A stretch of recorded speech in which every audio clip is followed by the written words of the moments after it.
वायुसेना प्रमुख air chief marshal AP Singh ने कहा है कि ऑपरेशन सिंदूर के दौरान भारतीय हमलों में F-16 सहित कम से कम 1 दर्जन पाकिस्तान के सैन्य विमान नष्ट या क्षतिग्रस्त हो गए।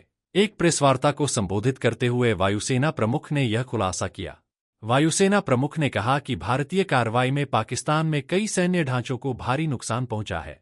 इसमें 3 स्थानों पर हैंगर, 4 स्थानों पर रडार, 2 स्थानों पर कमान तथा नियंत्रण केंद्र और 2 स्थानों पर रनवे को नुकसान शामिल है।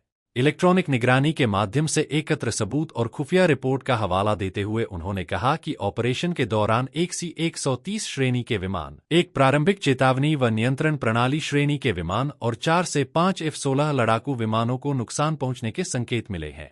वायुसेना प्रमुख ने कहा कि भारतीय वायुसेना के पास 300 किलोमीटर से ज्यादा की दूरी से किए गए हमले के स्पष्ट सबूत है, जिसमें एक अवाक्स सिग्नल इंटेलिजेंस विमान के साथ साथ F-16 और JF-17 श्रेणी के 5 उच्च तकनीक वाले लड़ाकू विमान शामिल हैं।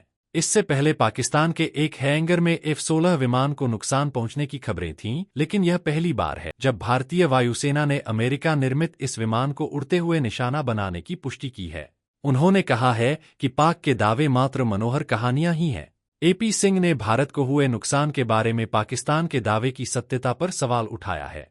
उन्होंने कहा, क्या आपने एक भी तस्वीर देखी जहां हमारे किसी एयरबेस पर कुछ गिरा हो या ऐसा कुछ हुआ हो? हमने उनको बहुत सारी तस्वीर दिखाई, वे हमें एक भी तस्वीर नहीं दिखा सके। अपनी प्रतिष्ठा बचाने के लिए उन्हें कुछ तो दिखाना है। वायुसेना प्रमुख सिंह ने कहा, अगर उन्हें लगता है कि उन्होंने भारत के 15 जेट मार गिराए हैं, तो उन्हें ऐसा सोचने दीजिए।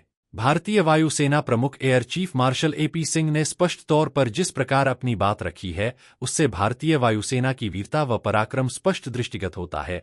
आज का भारत अंतर्राष्ट्रीय स्तर पर विजेता के तौर पर सबके सामने है।